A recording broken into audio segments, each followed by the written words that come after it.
Hi, this is Pete Gary. Welcome to Fact or Fiction Friday from the Boca Voice. I'm here today with Emily Gentile, who is running for Seat B with the Boca Raton City Council. Thank you for joining us today. Thank you so much for having me, Pete. I really appreciate your time and your honesty with what you report. It's very refreshing. Thank you. So tell us a little bit about yourself and why you're running for City Council. Sure. I am a 26-year South Florida resident, a 9-year resident of the city of Boca Raton. My business background is with Fortune 500s in the financial area. I'm a business consultant in the areas of IT and marketing.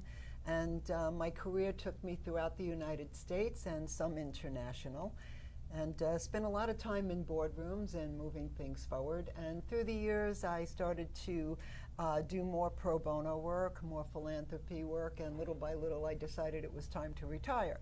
So since about 2011, 2012, I've been very active within the city of Boca Raton. I am chair of the Business Improvement Steering District, vice chair of the Downtown Advisory on Historical Preservation. I am also an officer with the Beach Condo Association, and I am a member of the Collaborative Care Council and the Boca Raton Regional Hospital and FAU Residency Project. And that's the short list. I'm not even including all of the charitable foundations that I'm very involved with. I was president of Children's Home Society for a number of years, and I stay very, very active within the community. Recently, in the past few months, my constituents got behind me and said, you know what, Emily, you take a leadership role in everything that you do. You don't have any special interests or agendas. You're really just for the citizens and the city and what's best for everyone who lives here. And they encouraged me to take a step up and to file to run for City Council. Let's go. Seat B is a crowded seat. There's a lot of people running. Andy Thompson is running, as well as Andrea O'Rourke. And so tell me what got you into running for that seat. What got me running for that seat? Well, first of all, I will say I was the first person who filed for the seat. So that was the open seat. It was not an incumbent. It was an open seat from Mike Millay, who we have big shoes to fill, who's done a wonderful job in the city, and he is termed out. So I filed to run for his particular seat. As I said earlier, I'm not new to the city. I've been here 9 years, and so I have quite a bit of tenure. I know a lot of people, and I know the workings and the nuts and bolts of the city. So I don't have to learn it. I already know it. And I also don't have any special interest agendas or any groups that I'm associated with. And so that makes me more of an independent, experienced person running for a city council, and I believe I can do a lot of good work that way. So tell me a little bit about what your vision is and what you're going to do within your first, few months of walking into City Council. What would you want your constituents to know what you're going to do when you walk in? Great question. Very important. Since I've been chair of the BID, we've worked in tandem with South Florida Transit Authority. We have worked with Thailand Consulting. They have done a whole traffic workup for us. I would like to continue the work that I have done with SFRTA. They have given us a grant for $1.5 million to study another tri-rail station on Military Trail and 19th Avenue. I would like to continue my work with that. The whole objective is to get as many cars off the road as we possibly can. We have 2 new hotels coming in that will have workers coming in. I'd like to see them use mass transit. Statistics show that the majority of people that are coming into the city to work don't live in the city. So there's a very good opportunity for them to be taking mass transit and shuttles. I'd like to continue my work with that and see it come to fruition. As vice chair of the Downtown Advisory, 2 weeks ago I introduced Art in Public Places, which is being done in collaboration with FAU and the Boca Museum of Art.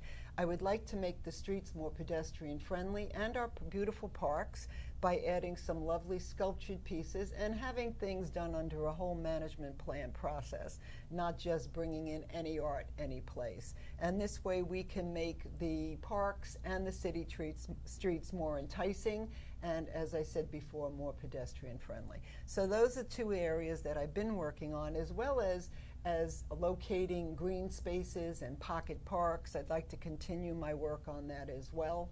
And I would like to continue my work. I was just at a symposium at FAU. We were talking about, we had the chamber there, we had council there, many concerned citizens. We were talking about building a university area off on 20th Street for housing for the students. And I reminded the council, the chamber, and the trustees at FAU that we're also missing a very important element. And that very important element is that we have over 30,000 students studying and learning careers, which gives us a phenomenal labor pool here in South Florida and in Boca Raton. And Jessica Del Vecchio is doing a great job with economic development. But I'd like to work on that and go a step further by also enticing these businesses to come in to look at the incredible labor pool we have here, studying curriculums, and making sure that we're on track with the businesses that we want to attract into the city. These are all very, very important, and even more importantly, with people concerned about the overdevelopment, I think that the citizens need to understand that I'm not looking to build more buildings. We have plenty of office space and office park space that these business entities can move into. And when we look at our future, we are no longer just a tourist snowbird city any longer. People are living here full time. We have children, we have grandchildren. I know for one that I don't want to lose my children to another state because we can't afford them the right career opportunities here within our city of Boca Raton. And along those lines as well, we need more vocational training within our schools.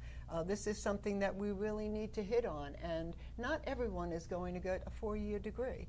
Not everyone is inclined to put in the time, nor can they afford it economically. So putting in more vocational training is also something that I'd like to work on. So to that point, how do you feel about the project that's going up over close to the University Village? Are you talking about the 20th Street project? Correct. Yes.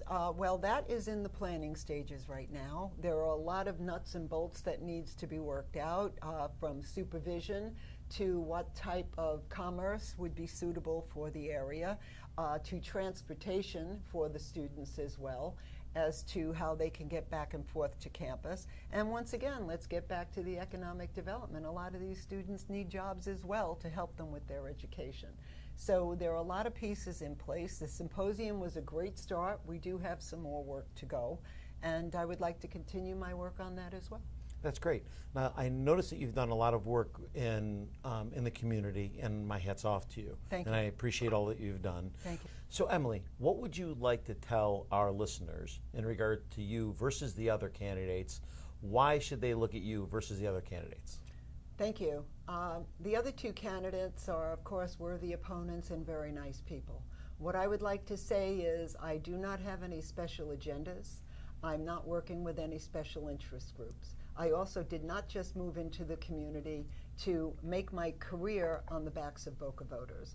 I'm very excited to go forward. I have been working in the trenches for you for many, many years. I want to continue that work. We've made a lot of progress, art in public places, transit solutions, and I will keep that ball rolling. I do not need to come up to speed. I already know all of the facts, and I'm very excited, and I will be here for you, and when you speak, I will listen. And I know that together we will make Boca even better. Thank you. Thank you for joining us. Thank you for joining us at the Boca Voice and Fact or Fiction Friday. We look forward to seeing you next week.